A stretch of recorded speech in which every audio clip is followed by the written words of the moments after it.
방사선에 노출될 기회가 많은데 이런 방사선으로부터 우리를 스스로 지키는 법은 어떤 것이 있는가에 대해서 알아보겠습니다. 그 넓은 의미에서 방사선은 발생된 곳에서 모든 방향으로 퍼져나가는 입자나 파동을 의미합니다. 그래서 빛이나 소리, 열처럼 느낄 수 있는 것도 있는가 하면 X선, 감마선처럼 느낄 수 없는 것들도 있죠. 그래서 방사선의 종류에는 전리 방사선과 비전리 방사선이 있는데, 전리 방사선이라는 것은, 전리화 시킨다는 것은 그 물질에서, 원자에서 그 전자를 제거하는 과정으로 이것이 방사선을 검출하는 수단이 됨과 동시에 또 우리 몸에 유해함을 미치는 영향을 주게 됩니다. 그래서 전리 방사선은 몸에 해롭다라고 할 수 있겠죠. 그래서 우리가 검사에서 쓰는 X선은 전리 방사선의 전자파에 속하게 됩니다. 보시면 가시광선 영역이 있고, 그 자외선은 그러니까 파장이 짧아질수록 에너지가 높고 투과력도 더 강한 것으로 알려져 있습니다. 자외선은 그 살균작용 같은 게 있죠. 그리고 X선이나 감마선은 의료용으로 주로 쓰는 전자파선이 되겠고, 여기가 전리 방사선 영역입니다. 그리고 적외선은 열선, 적외선 카메라 이런 거에 쓰고, 마이크로웨이브는 전자레인지에서 쓰는 거, 그리고 통신이나 휴대전화 이런 거에서도 전자파를 이용하게 됩니다. 전리 방사선에는 다음과 같은 것들이 있는데, 그 알파선은 입자가 커서 투과력이 약합니다. 그리고 우리가 쓰는 감마선이나 X선 같은 경우는 종이도 투과하고 알루미늄판도 투과하지만 그 납은 투과하지 못합니다. 그래서 우리가 차폐를 할 때 납으로 차폐를 하죠. 옷도 납복을 입고 하는 이유가 방사선을, 그러니까 X선 덜 쬐려고. 그리고 중성자 같은 경우는 투과력이 가장 강한데, 그 원자력 발전소에 보면은 중수, 콘크리트 이런 걸로 이렇게 차폐를 하잖아요. 그래서 이제 방사선과 방사능이 다른 개념이라는 걸 아셔야 되는데, 방사선은 선 자체라고 하면 방사능은 이런 방사선을 낼 수 있는 능력을 말합니다. 그래서 자연계에는 우라늄이나 코발트, 세슘 이런 것처럼 스스로 방사선을 낼 수 있는 그런 물질들이 있는데요. 이런 물질들을 방사성 물질이라고 하고, 그 방사선은 우리가 의료용으로 쓰는 것은 저준위 방사선이고, 주로 엑스레이가 그렇고 피폭 선량이 예측 가능하게 됩니다. 검사하고자 하는 부위를 부분적으로 피폭하게 되고, 그리고 외부에서 피폭하는 일괄성 피폭입니다. 그래서 합적인 방사선이고요. 방사능이라고 하면은 우리가 이전에 원전 사고, 최근에는 후쿠시마 원전이 있었고 체르노빌, 쓰리마일 이런 사고 때 유출되는 그 방사능 물질에 의한 피폭을 말하는데, 이거는 고준위 방사선이 나오게 되고 핵종이 미상입니다. 그리고 피폭 선량을 예측하는 것도 불가능하고 전신적으로 다 피폭이 되며 공기나 물을 오염시켜서 우리 몸의 내부로 들어와서 그게 물질이 우리 몸에서 축적이 돼서 자연적으로 배출될 때까지 장기간에 걸쳐서 영향을 미치게 되기 때문에 이거는 사고로 나오는 방사능은 매우 위험하죠. 그래서 방사선 단위는 여러 가지가 있는데요. 그 그러니까 방사선 낼 수 있는 능력, 붕괴 횟수 이래서 베크렐, 쿨롱, 그레이 이런 다양한 것들이 있지만, 여기서는 시버트라는 게 좀 중요합니다. 그 시버트라는 것은 우리가 방사선을 쬐게 됐을 때 우리 몸에 어떤 영향을 미치는지 생물학적인 손상 정도를 고려한 단위이기 때문에 시버트 정도 아시면 될 것 같고요.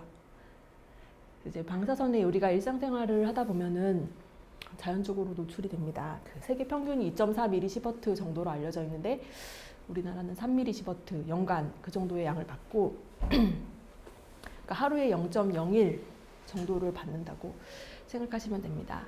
고산지대에 사는 사람은 해수면 쪽에 사는 사람보다 1.5 mSv 정도를 연간 더 받게 돼 있고요.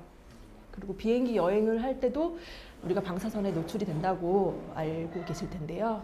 서울에서 뉴욕을 왕복할 경우에 0.1 mSv, 그러니까 하루에 받는 양의 10배, 그러니까 열흘치를 한꺼번에 더 받는다라고 생각하시면 됩니다.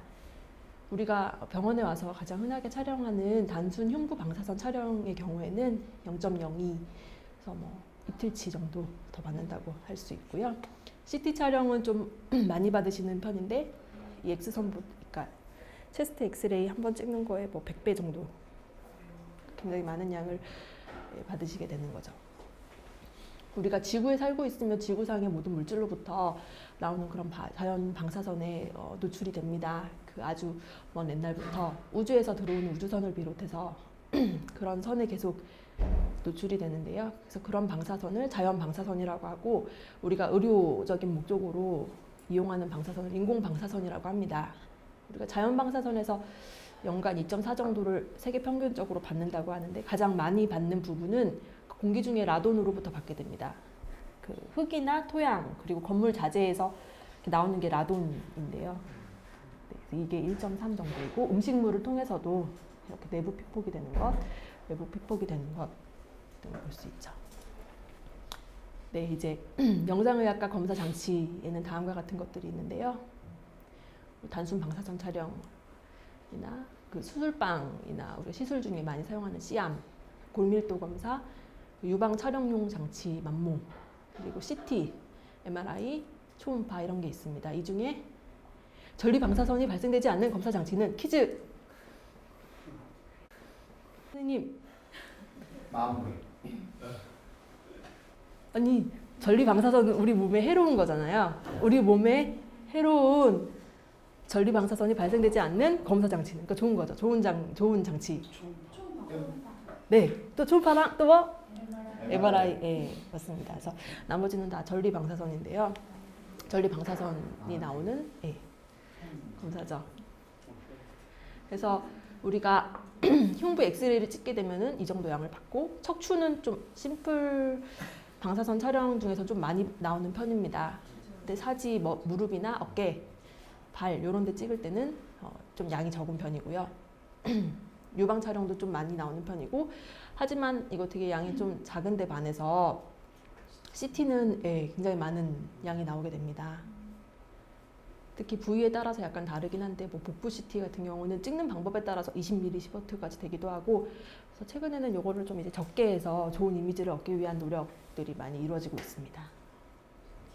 이제 방사선을 우리 몸에 쬐게 되면 어떤 영향이 있는지 먼저 직접적인 작용으로는 그 DNA 분자를 파괴해서 세포액 자체에 손상을 주기도 하고 간접 작용으로는 그 물을 이온화시켜서 그 프리 라디칼이라는 걸 통해서 2차적으로 세포액이 손상이 되기도 합니다. 그래서 방사선을 우리 몸에 쬐게 됐을 때 그 영향을 신체적인 영향과 유전적인 영향으로 나눠볼 수 있는데요. 신체적인 영향은 제가 받는 영향, 그리고 유전적인 영향은 후손에게 미치는 영향으로 생각할 수 있고 급성적으로는 전신에 장애가 오고 조혈조직 세포들이 손상이 되고 뭐 백혈구, 적혈구 이런 그리고 소화기, 점막이 손상이 되거나 중추신경계가 손상이 될 수 있습니다. 만성적으로는 암의 발생률이 높아지고 백내장 그리고 피부 손상, 생식력 저하가 초래되고 그리고 노화도 촉진될 수 있습니다. 후손에서 나타나는 영향은 사실 크게 고려하지 않으셔도 되는 게 그 자연 상태에서도 100만 명 중에 10만 명, 10% 정도에서 염색체 이상이 있을 수 있는데 10mm 시버트, 뭐 CT, 복부 CT 한번 찍는데 10mm 시버트라고 하면 100만 명 중 50명에서 염색체 이상이 발생한다고 하면 사실 그게 되게 미미한 숫자라서 그 진단용 방사선에서 유전적인 영향을 고려하지 않아도 됩니다. 이 표를 보시면 그 신체의 부분적으로 피폭이 됐을 때 영향과 전신 피폭이 됐을 때 영향 보면은 뭐 급성궤양, 홍반, 백내장, 탈모 뭐 이런 것들이 있고 뭐 사망. 근데 그 양이 200ml 시버트부터 이렇게 시작을 합니다. 그러니까 CT 한번 찍을 때도 10ml 시버트라고 했는데 굉장히 많은 양의 피폭이 돼야지 이런 증상이 있기 때문에 누적이 되는 거지만 그래서 주로는 사고 때문에 생기는 그런 방사선 피폭인 경우에 일어나는 거고요. 그리고 우리 인체에 대한 영향을 고려할 때 결정적 영향과 확률적 영향을 아셔야 됩니다. 결정적인 영향은 일정량 이상 받으면 모든 사람한테서 나타나는 걸 말하고요. 그래서 많이 받을수록 변화가 심해집니다. 그래서 백내장이나 불임 같은 건데 저 예전에 그러니까 저희 과도 방사선을 주로 많이 쬐는 그런 시술을 하는 파트가 있는데 그 교수님 양쪽 다 이렇게 백내장 수술하시고 네. 그런 분들이 많이 계세요. 그래서 오랜 기간에 꾸준히 이렇게 받다 보면은 어느 정도 발단 선량이 있는데 그 선량을 넘으면 다 생기는 거죠. 그리고 확률적인 영향이라는 것이 있는데 암이 그렇습니다. 그러니까 이거는 문턱 선량이라는 건 없는데 그러니까 받으면 받을수록 생길 확률이 높아지는 거거든요. 그래서 많이 받는다고 심각도가 더 심한 건 아닌데 많이 받으면 생길 확률이 높은 게 암이다.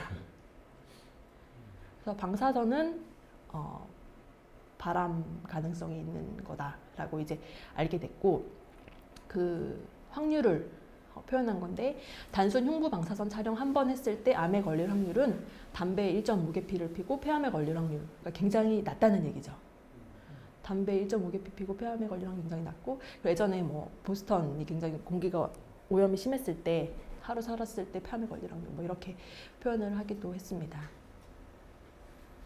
그래서 방사선과 암 그래서 방사선의 발암성은 잘 알려져 있고 이것은 이전에 방사선을 이용한 동물 실험이나 방사선으로 치료를 하잖아요. 그런 환자들 그리고 원폭이나 원자로 사고 피폭자 등의 그런 사례들을 통해서 방사선의 발암성은 잘 알려졌고 이제 방사선 방어의 주된 목적은 이 암에 걸릴 확률을 낮추는 것이 되겠습니다.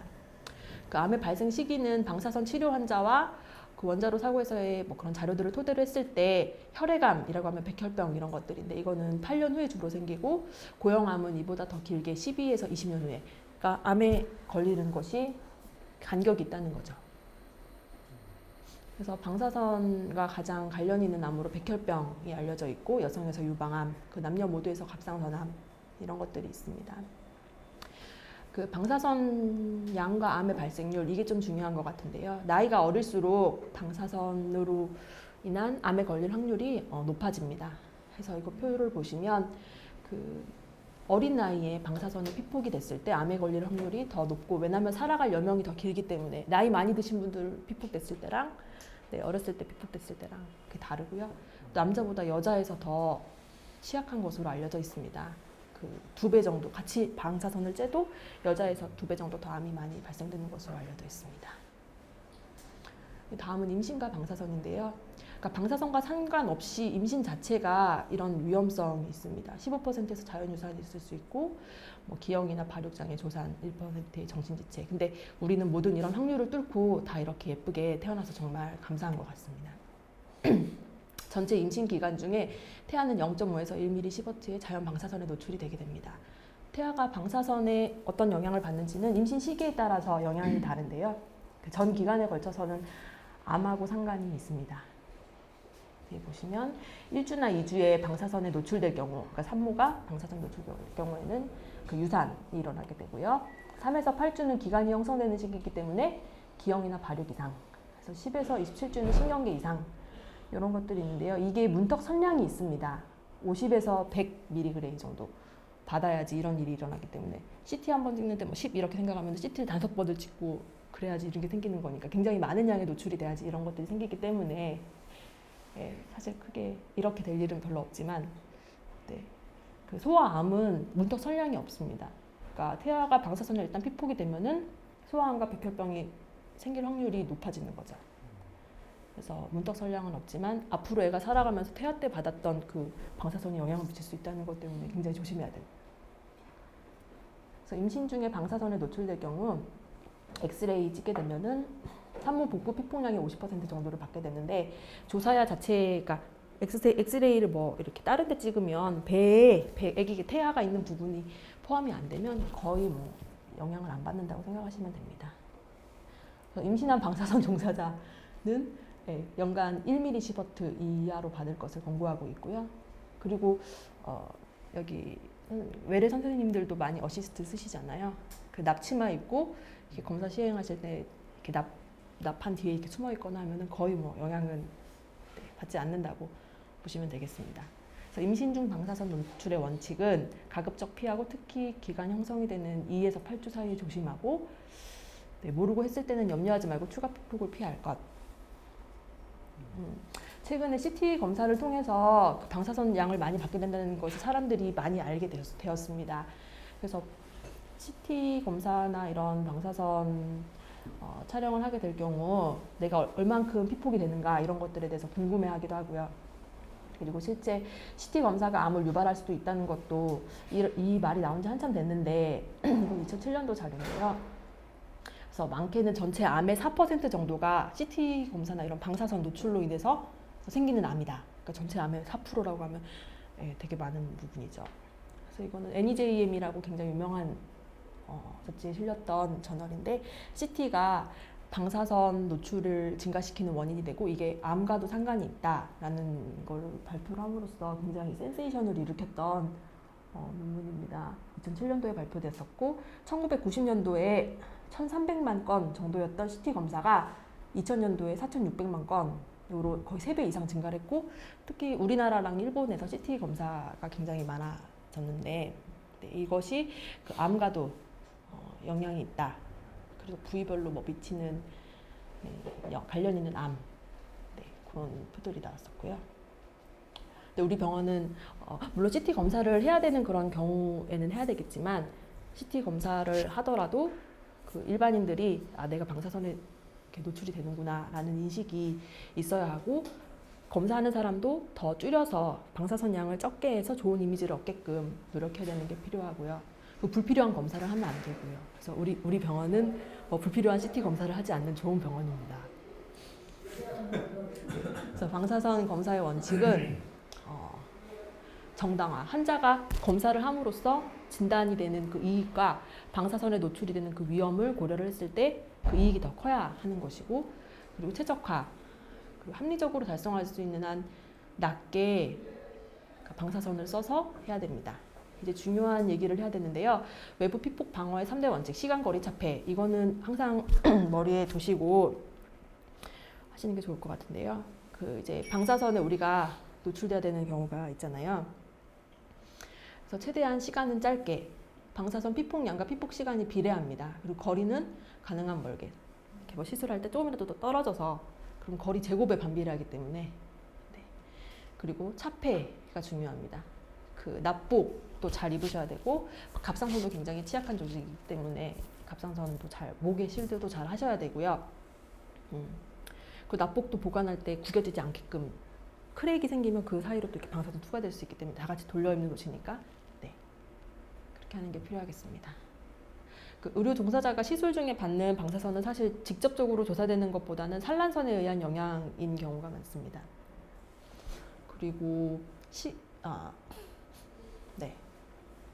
그래서 방사선 그 산란되는 영향을 받기 때문에 시술할 때 아까 말씀드린 것처럼 시간, 차폐, 거리 그 원칙을 생각하시면서 스스로 지키시는 게 중요하겠습니다. 그래서 시암 사용 시 시술자의 피폭을 줄이는 방법. 플루로스코피 페달 밟고 있는 동안은 가능한 환자에서 멀리 떨어져 있고 시술방에 있는 모든 종사자는 반드시 에이프런, 납복을 입거나 납 베리어 뒤에 숨어 있어야 합니다. 그리고 추가적인 납 실딩이라고 하는 게 또 있는데 그런 것도 하면 좋고요. 그리고 X선관이 이렇게 찢어진다고 할 때 여기 서 있는 것보다 이쪽에 서 있는 것이 환자를 통해서 좀 이렇게 양이 더 줄기 때문에 이쪽에 서 있는 것이 더 좋습니다. 덜 잽니다. 그리고 시술자의 손은 X선 빔 위에 위치하지 않도록 여러 번 오래 째다 보면 나중에 피부염 같은 게 생길 수 있기 때문에요. 그리고 이제 TLD라는 게 있는데요. 개인 내가 얼만큼 방사선을 째고 있는지 그거를 기록해 주는 겁니다. 그래서 의무적으로 진단용 방사선 발생장치 사용자, 관계 종사자, 책임자들은 착용해야 될 것을 권고하고 있고요. 우리 병원에서도 지금 방사선사 선생님들은 착용하고 계시고 앞으로 더 착용 대상을 더 확대할 예정입니다. 이거는 그 배지인데요. 이거를 이렇게 착용 방법은 가슴 부분에 착용하면 좋고 그 납치마 이런 방호복을 입는 경우는 안쪽에 착용을 해야 되고 그래서 이게 내가 방사선을 쬐면은 기록이 됩니다. 이렇게 누적이 돼 있다가 열 형광 물질을 통해서 기록이 됐다가 나중에 이렇게 해석할 수 있는 얼마만큼 그래서 분기별로 얼마만큼 쬐다 이게 나오거든요. 그리고 이거는 이온 챔버라고 방사선이 지금 얼만큼 노출이 되고 있는지 측정할 수 있는 기계입니다. 여기 가스 같은 게 차 있어서 제논 이런 가스들이 그 이온화가 되면은 전류로 바뀌어서 얼마큼 지금 뭐 방사선이 나오고 있다 딱 이렇게 기록되는 장치인데 이건 후쿠시마 원전 때 이 애기한테 이러고 있는 건데 정말 우리나라에서는 이런 일이 일어나면 안 되겠습니다. 그래서 결론입니다. 방사선은 인체에 위해하지만 방사선 검사는 아까 보셨듯이 양 자체가 미미하고 부분 피폭이기 때문에 안전합니다. 그리고 방사선 검사는 진단의학적으로 중요하고 검사할 때는 그 비전리 방사선, 그 MRI나 초음파 등을 고려해서 하는 것이 더 좋겠고, 그리고 그 환자가 진단을 통해서 얻게 되는 이익이 위험보다 더 커야 된다는 것, 그리고 최대한 저설량으로 좋은 이미지를 얻기 위해 노력해야 되고, 방사선 안전관리가 필요하겠습니다. 그리고 방사선 검사의 오남용을 방지해야 되고, 환자와 종사자의 피폭이 감소되게끔 노력하는 게 필요하겠습니다. 이상입니다.